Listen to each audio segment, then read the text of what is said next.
మహాశివరాత్రి ఎంతో పవిత్రమైన విశేషమైన రోజు. మహాశివరాత్రి రోజు ఉపవాసం ఎలా ఉండాలి? ఉపవాసం ఉన్న సమయంలో పాలు పళ్ళు తినవచ్చా? అదేవిధంగా ఈరోజు చేయవలసినవి, చేయకూడని పనులేంటో ఇప్పుడు తెలుసుకుందాం. మహాశివుడు మహాశివరాత్రి రోజు అర్ధరాత్రి కోటి సూర్యుల కాంతులతో లింగాకారంగా ఆవిర్భవించాడు. దీన్ని లింగోద్భవం అంటారు. అంతేకాదు, ఇదే రోజు శివపార్వతుల వివాహం కూడా జరిగిందని పురాణాలు చెబుతున్నాయి. ఈరోజు శివభక్తులంతా పగలంతా ఉపవాసం ఉండి రాత్రి జాగరణ చేస్తారు. సంవత్సరంలో వచ్చే 12 శివరాత్రుల్లో మాఘమాసంలో వచ్చే బహుళ చతుర్దశి రోజున వచ్చే మహాశివరాత్రి అత్యంత పవిత్రమైన రోజు. ఈరోజు ఉపవాసం, జాగరణ, మంత్ర జపం చేసి ఈ రోజంతా శివుడికి దగ్గరగా ఉంటే ఆ మహాశివుడి సంపూర్ణ అనుగ్రహం మీకు లభిస్తుంది. ప్రతి సంవత్సరం మాఘమాసం బహుళ చతుర్దశి రోజున లింగోద్భవ సమయంలో చతుర్థి తిథి ఏ రోజున ఉంటుందో ఆ రోజుని మహాశివరాత్రిగా పరిగణించాలి. ఈరోజు జాగరణ చేసి శివలింగాన్ని అభిషేకం చెయ్యాలి. మహాశివరాత్రి రోజు సూర్యోదయానికి పూర్వమే బ్రాహ్మీ ముహూర్తంలో నిద్రలేవాలి. తెల్లారిందాకా పడుకోకూడదు. బ్రాహ్మీ ముహూర్తంలో నిద్రలేచి స్నానాదులు పూర్తి చేసుకుని మంచి దుస్తులు కట్టుకుని ఇంట్లో యథావిధిగా పూజ చేసుకుని తరువాత శివాలయాన్ని దర్శనం చేసుకుని ఆ మహాశివుణ్ణి భక్తి శ్రద్ధలతో పూజించాలి. ఈరోజు ఉపవాసం ఉండాలి. ఉపవాసం చేసే సమయంలో పళ్ళు, పచ్చిపాలు తాగవచ్చు. ఉడికించినవి, వండినవి అస్సలు తినకూడదు. అత్యంత పవిత్రమైన ఈ మహాశివరాత్రి రోజు దేవుడికి దగ్గరగా ఉండి దైవనామస్మరణ చెయ్యాలి. ఈరోజు శివాలయానికి వెళ్తే పలహారం తినవచ్చు. ఉపవాసం ఉన్నా కానీ అక్కడ పెట్టే పలహారం తినవచ్చు, అంటే ప్రసాదం తినవచ్చు. కొంతమంది మేము ఈరోజు ఉపవాసం ఉన్నాం, ఏమీ తినకూడదు అంటారు. ఎప్పుడూ కూడా గుడిలో పెట్టే ప్రసాదాన్ని వద్దు అనకూడదు. అది దేవుడికి ఇష్టం ఉండదు. ప్రసాదం ఆ దేవుడికి నివేదించింది కాబట్టి ఈరోజు ప్రసాదాన్ని ఎవరైనా తీసుకోవచ్చు.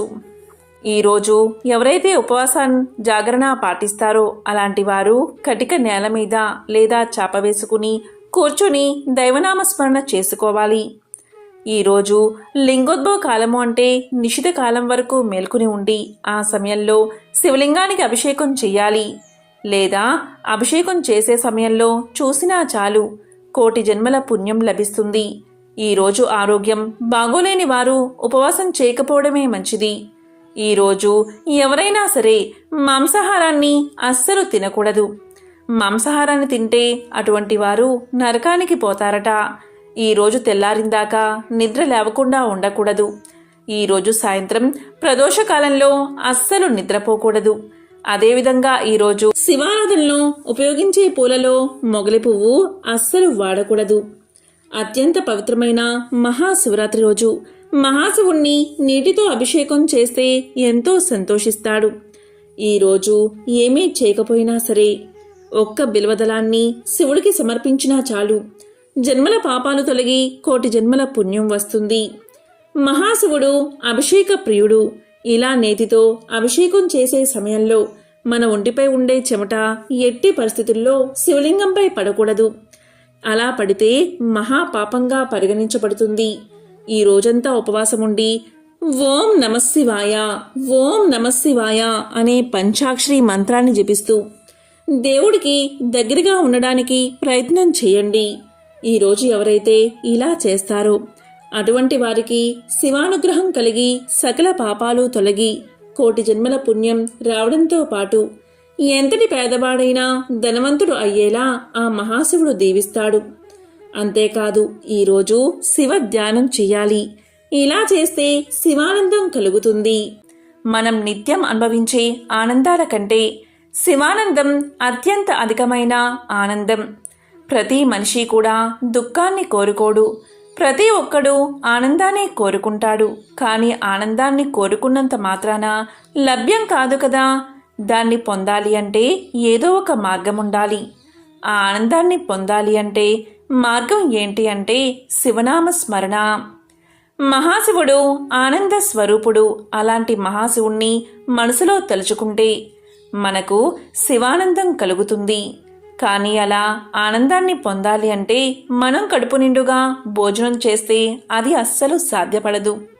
నిద్ర వస్తుంది. అలాగే మన మనసు ఇతర విషయాల వైపు వెళ్తుంది. కాబట్టి ఆహారం తీసుకోకుండా జాగరణ ఉండాలి. ఒకవేళ తీసుకుంటే అల్పాహారం తీసుకోవాలి. వృద్ధులు, అనారోగ్యంతో ఉన్నవారు, పసి పాపలు, గర్భిణీ స్త్రీలు వీళ్లకు ఈ నియమాలు వర్తించవు. బీపీ, షుగర్ ఉన్నవారు కూడా అల్పాహారం తీసుకోవచ్చు. ఎందుకంటే వారి శరీరం తట్టుకోలేదు కాబట్టి. ఆరోగ్యాన్ని మించింది ఏదీ లేదు. ఆరోగ్యమే మహాభాగ్యమని మన పెద్దలు చెప్పారు. ఈశ్వరుడు ఆరోగ్యాన్ని ఇచ్చేవాడు కాబట్టి మీ శరీరానికి ఒక పూట విశ్రాంతి ఇవ్వండి. సంవత్సరమంతా పనిచేసిన మన శరీరానికి ఒక పూట విశ్రాంతి ఇస్తే అది ఎంతో సంతోషిస్తుంది. అయితే మేము తినకుండా ఉండలేము అనేవారు. అలాంటి వారు కొద్దిగా పలహారం తీసుకోండి. అంటే పరిమితిగా సీజనల్ పళ్ళు తినండి. శివరాత్రికి పుచ్చకాయ, సపోటా వంటివి దొరుకుతాయి. పరిమితంగా అరటిపళ్ళు తినండి. ఎక్కువ అరటిపళ్ళు తినకూడదు. లేదా ఫ్రూట్ జ్యూస్లు తాగండి. ఇక మరీ ఉండలేని వారు 2 లేదా 3 సార్లు నిమ్మరసం తాగుతూ ఉండండి. ఇలా తాగడం వల్ల శక్తి వస్తుంది. ఇలా ఈరోజు శివుడి మీద మనసు లగ్నం చేస్తే శివానందం కలుగుతుంది. ఉపవాసం ఉన్నవారు పళ్ళు, పళ్ళరసాలు, పాలు, నిమ్మరసం తాగవచ్చు. వండిన ఆహారాలు తినకూడదు. ఇలా ఈరోజు ఉపవాసముండి శివుడికి దగ్గరగా ఉంటే ఎన్నో కోటి రెట్ల పుణ్యఫలం దక్కుతుంది. ఈరోజు ప్రతి ఒక్కరూ ఓం నమఃశివాయ, ఓం నమఃశివాయ అనే పంచాక్షరి మంత్రాన్ని జపించి మనసులో శివస్వరూపాన్ని దర్శించుకోండి.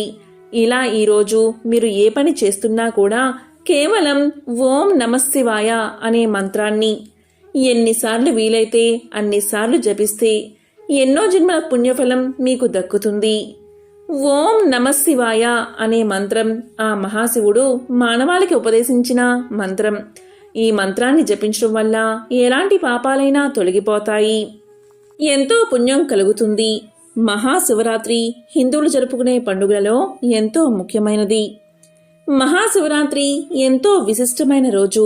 ఈ రోజు అర్ధరాత్రి లింగోద్భవ పూజ సమయంలో శివాలయంలో పూజ నిర్వహిస్తారు. మహాశివరాత్రి రోజు ముఖ్యమైన పూజా సమయాలు అంటే చతుర్దశి, నిషితాకాలం, 4 యాముల రాత్రి సమయాలు. మహాశివరాత్రి చాంద్రమాన లెక్కింపు ప్రకారం ప్రతి మాఘమాసం బహుళ పక్షంలో చతుర్దశి తిథి రోజున వస్తుంది. ప్రతి సంవత్సరం మాఘమాసం బహుళ చతుర్దశి రోజు చంద్రుడు శివుడి జన్మ నక్షత్రమైన ఆరుద్ర యుక్తుడైనప్పుడు ఈ మహాశివరాత్రి వస్తుంది. ఆ మహాశివుడు ఈ రోజే లింగాకారంగా ఆవిర్భవించాడని శివ పురాణంలో వివరణ ఉంది. మనకు సాధారణంగా ప్రతి మాసంలో బహుళ చతుర్దశి తిథి రోజున శివరాత్రి వస్తూనే ఉంటుంది. ఇది మాస శివరాత్రిగా భావించి శివానుగ్రహం పొందడానికి ఈరోజు ఈశ్వరుడికి విశేష పూజలు చేస్తారు. ఈ విధంగా సంవత్సరంలో 12 శివరాత్రుల చొప్పున మాస శివరాత్రులు 12 వస్తాయి. ఈ 12 మాసాల్లో వచ్చే మాస శివరాత్రుల్లో మాఘమాసం బహుళ చతుర్దశి రోజున వచ్చే మహాశివరాత్రి ఆ శివ పార్వతులకు ఎంతో ప్రీతికరమైన రోజు. కాబట్టి మహాశివరాత్రి ఎంతో పవిత్రమైన రోజు. మాఘమాసం బహుళ చతుర్దశి అర్ధరాత్రి కాలంలో పరమశివుడు కోటి సూర్యుల కాంతులతో లింగరూపంలో ఆవిర్భవించాడు. కాబట్టి ఈరోజు అర్ధరాత్రి చతుర్దశి తిథి ఉన్నప్పుడే మహాశివరాత్రి. మహాశివరాత్రి 4 యామముల కాలంలో రాత్రి సమయంలో శివలింగాన్ని 4 విధాలైన వస్తువులతో అభిషేకిస్తారు. అర్చన, శివాభిషేకం వల్ల శరీరంలో తేజస్సు వస్తుంది. అలాగే భగవంతుడి మీద సాధకులకు, మోక్ష మార్గంలో ప్రయత్నించే వారికి ఇది విశేష సమయం. అలాగే గృహస్థులకు ఆయురారోగ్య పరంగా, పుణ్యార్చన పరంగా శుభ ఫలితాలు లభిస్తాయని ధర్మశాస్త్రాలు చెబుతున్నాయి. మహాశివరాత్రి రోజున శాస్త్రోక్తంగా శివుణ్ణి ఆరాధించిన ఎలాంటి మంత్రాలో తెలియక కేవలం భక్తితో శివలింగం మీద చెంబుడు నీళ్లు పోసినా రెండూ తనకి సమానమే అంటాడు ఆ కైలాసనాథుడు. కాబట్టి ఎంతో విశేషమైన మహాశివరాత్రి రోజు సాయంత్రం 6 గంటల నుంచి అర్ధరాత్రి 2 గంటల వరకు మధ్య చేసే రుద్రాభిషేకం, శివార్చనలు, బిల్వార్చనలు ఆయురారోగ్య ఐశ్వర్య ప్రదాన్ని కలిగిస్తాయి. కాబట్టి ఎంతో విశేషమైన ఈ రోజు ఈ కథలను వింటే చాలు, జన్మల పాపాలు తొలగి కోటి జన్మల పుణ్యం వస్తుంది. ఆ మహాశివుడి సంపూర్ణ అనుగ్రహం మీకు లభిస్తుంది.